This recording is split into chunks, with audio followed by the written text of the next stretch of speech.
We shall commence this module by discussing about the fiscal policy. Fiscal policy makes adjustment in the budget through the influence on the levels of aggregate demand.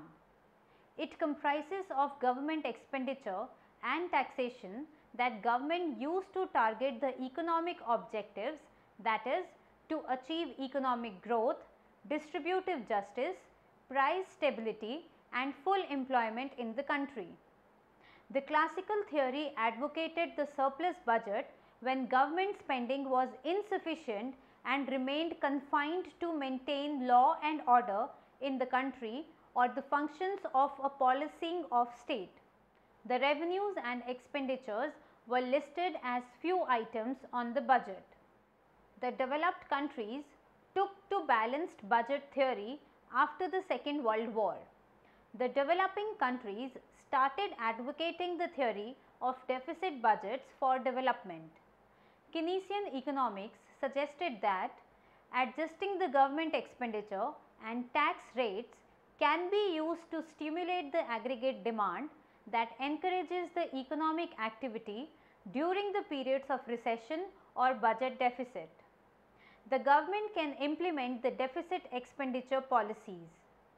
During periods of high economic growth, a budget surplus can be used to decrease the activity in the economy.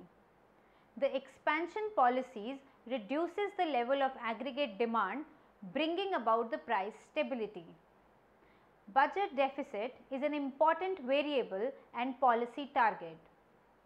In USA and several other developed nations, the concept of budget deficit that was generally employed for analytical purposes has been the overall deficit taken to equal the difference between the total expenditure and the current revenues.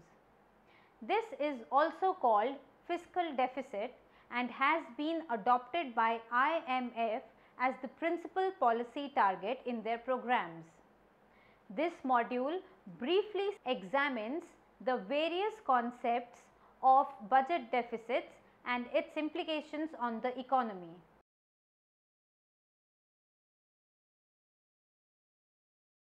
After studying this module, you shall be able to understand the meaning of budget and different views of the economist on budget deficit, to examine the different types of budget deficits, to understand the budget deficit and its implications, to understand the monetized deficit and its implications, to understand the revenue deficit and its implications, to understand the fiscal deficit and its implications, to understand the primary deficit and its implications.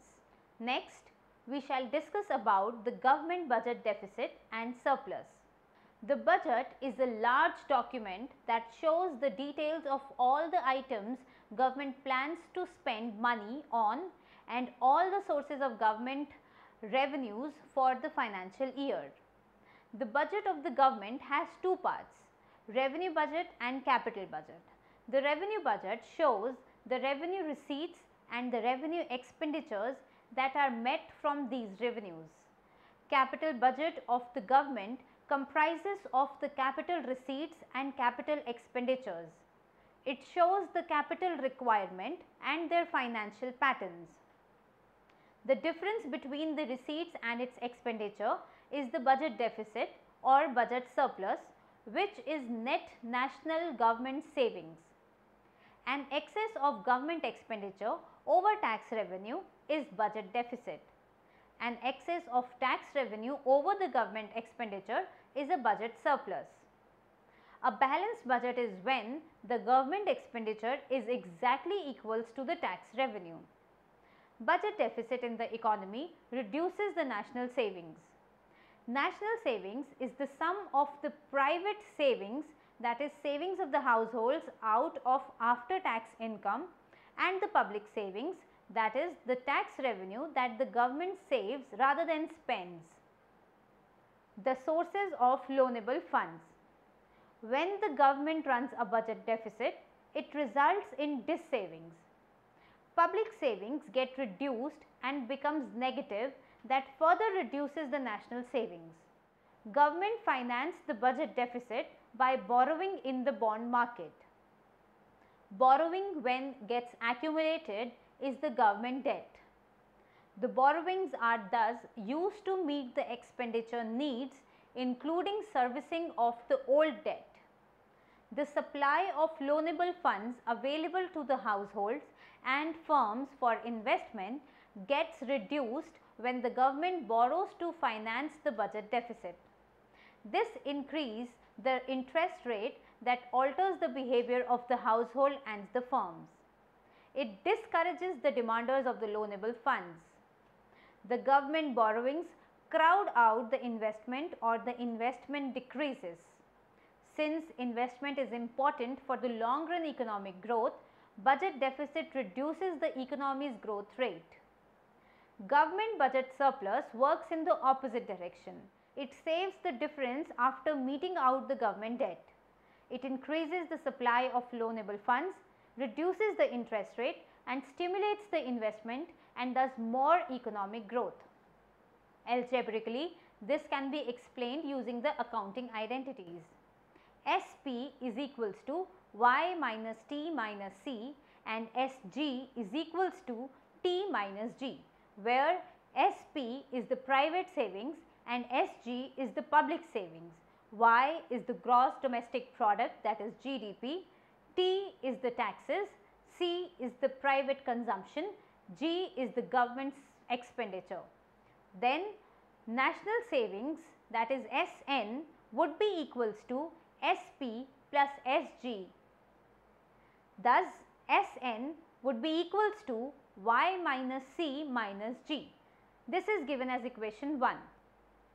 Given Y is equals to C plus I plus G plus NX, where C is consumption, I is investment, G is the government expenditure and NX is the net exports, substituting this equation in equation 1 of national savings, we get S is equals to I plus NX.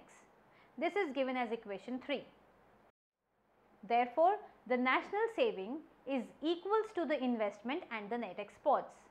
In other words, the overall fall in the investment and net exports essentially must match the overall fall in the national saving to the extent that budget deficit increases the trade deficit and creates a corresponding effect of increase in the flow of assets abroad.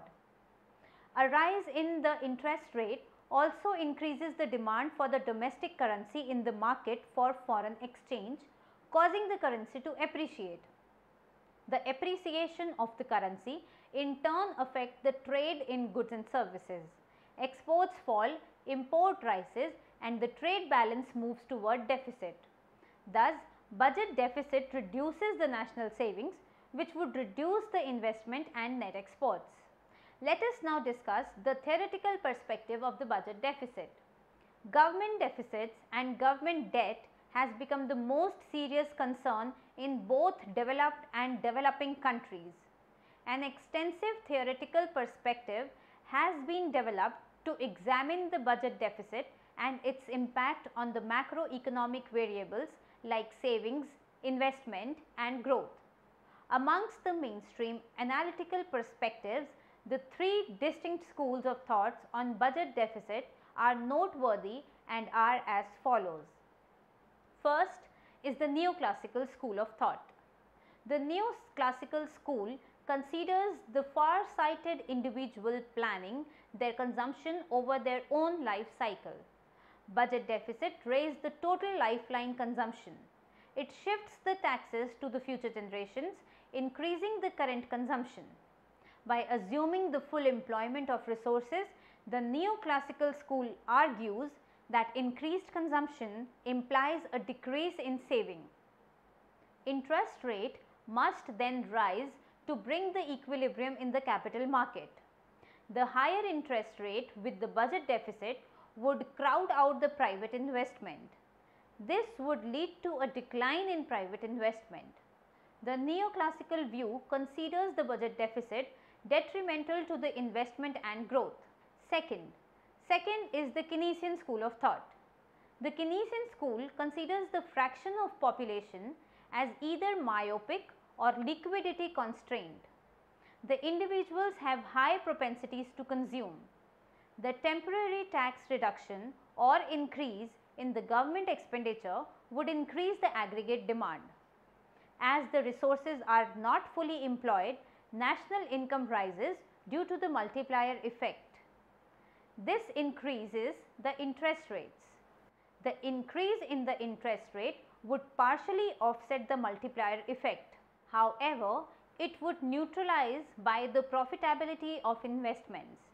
The budget deficit have expansionary effects as it results in increase in production, which makes the investors more optimistic in investment.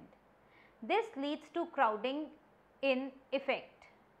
The budget deficit stimulate both consumption and national income.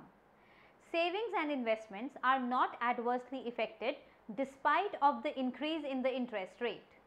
This is due to employment of unutilized resources. However, in the Keynesian paradigm, if the resources are fully employed, then it would lead to crowding out of investment. Thus, the short-term effect of appropriately timed budget deficits are beneficial. Third is the Ricardian equivalence school of thought. The Ricardian equivalence approach advanced by Barrow in 1989 conceives of far-sighted, fully informed, altruistic individuals.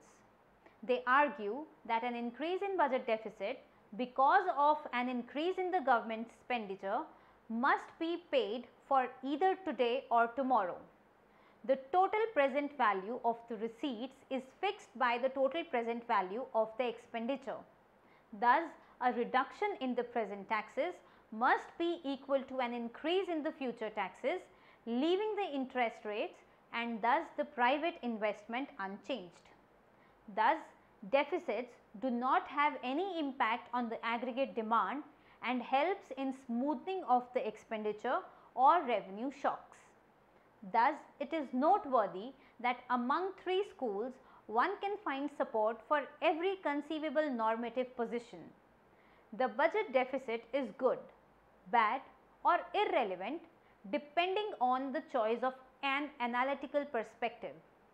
The Neoclassical and the Ricardian put emphasis on the long run, whereas Keynesian on the short run effect. Moving on to discuss the types of budget deficit. Budget deficit concept admits of the several variations and yields divergent types of budget deficit. Each type has analytical and policy relevance. According to the World Bank, the choice of the correct measure depends upon the purpose of analysis. There can be different types of deficit in a budget depending upon the types of receipts and expenditure taken into consideration. Accordingly, there are various concepts of budget deficit, namely, first, overall budget deficit, second, revenue deficit, third, fiscal deficit, fourth, primary deficit, and fifth, monetized deficit. Let us discuss the overall budget deficit. The conventional measure of the budget deficit or overall budget deficit, which is the difference between the total expenditure and the total receipts. Overall budget deficit is equals to total expenditure minus total revenue. This measure was significant to determine the growth of liquidity and inflationary pressures in the economy. The deficit is covered by the borrowing or monetized by the central bank, say the Reserve Bank of India, in India. The deficit is only financed through the short-term sources that includes 91 days treasury bills held by both the RBI and the non-RBI entities. In the presence of the system of the automatic monetization of deficits through issuance of ad hoc treasury bills, this measure of deficit becomes an important target to keep in check. However, in the year 1997, the government discontinued the issuance of ad hoc treasury bills. Instead, a scheme of ways and means advances popularly known as WMA, by the RBI was introduced to cover the deficit. As a result of this, the concept of budget deficit in the traditional sense lost its significance in the public finance, that is, as an indicator of short term requirements of the funds or extent of monetization. Thus, budget deficit since 1997-98 budget was not reportedly in the budget documents of the Government of India and was discontinued. Next is monetized deficit. Monetized deficit is that part of the government deficit which is solely financed by the RBI. It indicates the quantum of additional money created as a result of the credit extended to RBI. When the government has a significant amount of outstanding debt, it can purchase its own debt with new printed money and thus monetized part of its debt. This is financed by borrowing both short and the long term from the RBI. The supply of money exceeds its demand, driving up the prices, leading to the inflationary consequence. Thus, monetized deficits are an important indicator of the inflationary impact of the increase in the government's budgetary deficit. The significance of this deficit is that it is important to regulate and, if necessary, to reduce the monetized deficit to control the inflationary pressures. Third is revenue deficit. Revenue deficit is excess of total revenue expenditure of the government over its total revenue receipts. Revenue deficit signifies that government's own revenue is insufficient to meet normal functioning of the government departments and provisions of services. Revenue deficit is equals to total revenue expenditure minus total revenue receipts. Revenue deficit means dis-savings on the government account. The government should maintain surplus in the revenue budget so that it increases the savings in the economy. The deficit is to be met from capital receipts, that is, through borrowings and sale of its assets or disinvestment. Increased borrowing would lead to increase in the interest payments, which in turn necessitate larger borrowings. The economy would move in the vicious circle. The borrowed funds from the capital account are used to meet generally the consumption expenditure of the government, leading to inflationary situation in the economy. Thus, revenue deficit may result either in increasing government liabilities or in reducing the government assets. A high revenue deficit warrants that the government either to curtail its expenditure and avoid unnecessary or unproductive expenditure or increase its tax and non-tax receipts. In the Indian context, a new term, effective revenue deficit, was introduced in the central budget 2011 and 12. It is the difference between the revenue deficit and grants for creation of capital assets. It is also the amount of capital receipts that are being used for the actual consumption expenditure of the government. This is a new parameter and same is targeted to be eliminated by the 31st March of 2015 as per the amendment made in 2012 to Fiscal Responsibility and Budget Management Act, known as FRBM Act. However, the 14th Finance Commission observed that the concept of effective revenue deficit is not recognized in the standard government accounting process. The Commission recommended that the central government should consider making an amendment to the FRBM Act to omit the definition of effective revenue deficit from 1st April 2015. Fourth is the fiscal deficit. Fiscal deficit has replaced the traditional measure of overall budget deficit. Until 80s, the fiscal policy focused primarily on the overall budget deficit or deficit financing. With the discontinuation of the budget deficit, fiscal deficit became the key indicator of the deficit. This is widely used as a summary indicator of the macroeconomic impact of the budget in several developed countries. Fiscal deficit has been adopted by IMF as the principal policy target in their programs. In India, the government began to report the fiscal deficit only after 1991. Fiscal deficit is defined as the difference between the total expenditure including loans net of repayment and the revenue receipts plus non-debt capital receipts. It indicates the total borrowings requirement of the government from all sources, that includes domestic sources like public and commercial banks or from World Bank, IMF or from RBI. Fiscal deficit is equals to total expenditure minus total receipts excluding borrowings is equals to net borrowings of the government. Borrowings of the government create problem of not only increase in the interest payment but also of the liability to repay the loans.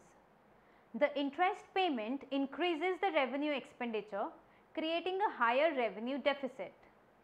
The government would be compelled to borrow more lending to emergence of debt trap. Increasing the fiscal deficit over a period of time means government expenditure is rising faster than its revenue. A rapid increase in the public debt would increase the debt GDP ratio, which would have harmful effects. Government can also borrow from RBI, which meets this demand by printing of more currency notes called as deficit financing. It results in circulation of more money. This may cause inflationary pressures in the economy, leading to retardations of the economic growth as the borrowings crowds out the private investment. Thus, it is necessary to monitor and regulate the fiscal deficit. Fiscal deficit is advantageous if it creates new capital assets that increase the future income. In India, the Fiscal Responsibility and Budget Management Act, that is FRBM Act, was passed by the Parliament in 2003.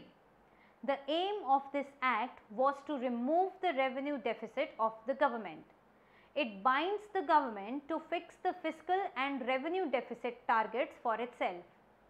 The implementation of Fiscal Responsibility and Budget Management Act during the period of 2005 and 10 had helped the centre and state government to reduce their fiscal deficit to a considerable extent.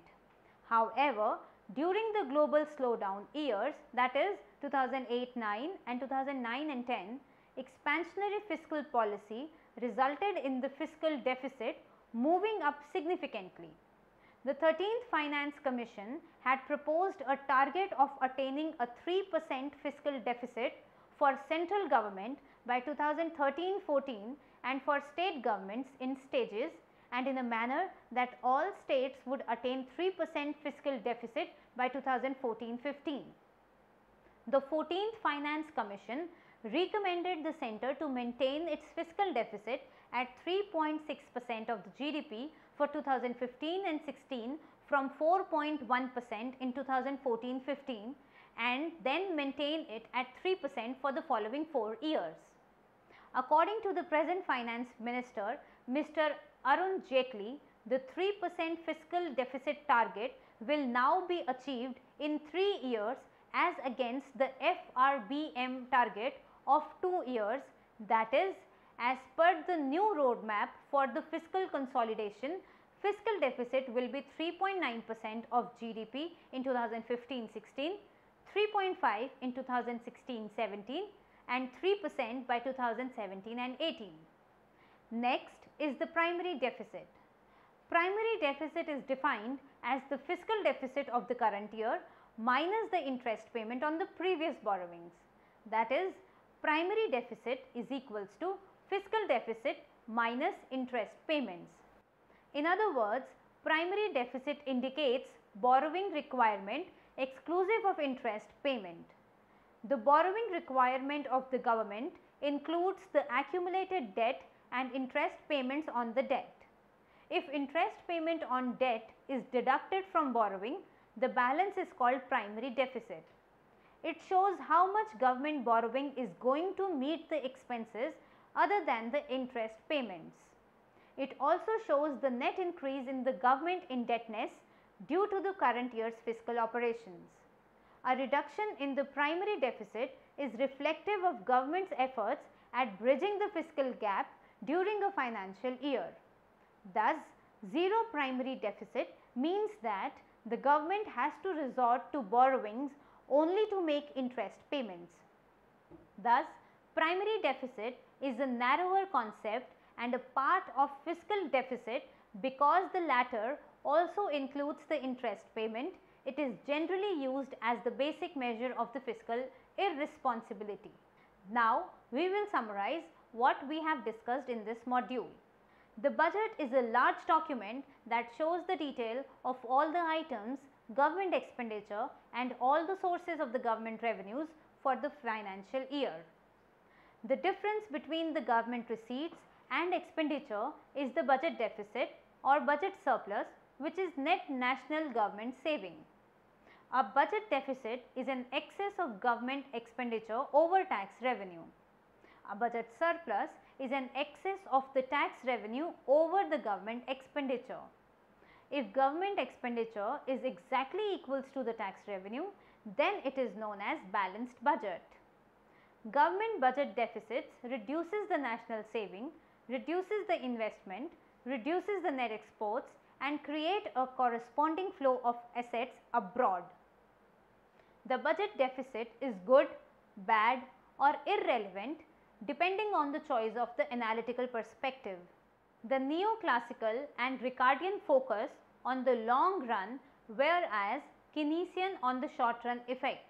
Depending upon the receipts and expenditures of the government, there can be different types of deficit that can be taken into consideration.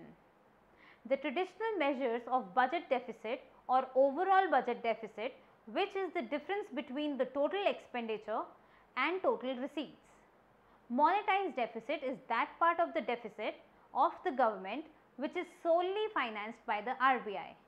It indicates the quantum of the additional money created as a result of the credit extended to RBI. Revenue deficit is the excess of the total revenue expenditure of the government over its total revenue receipts.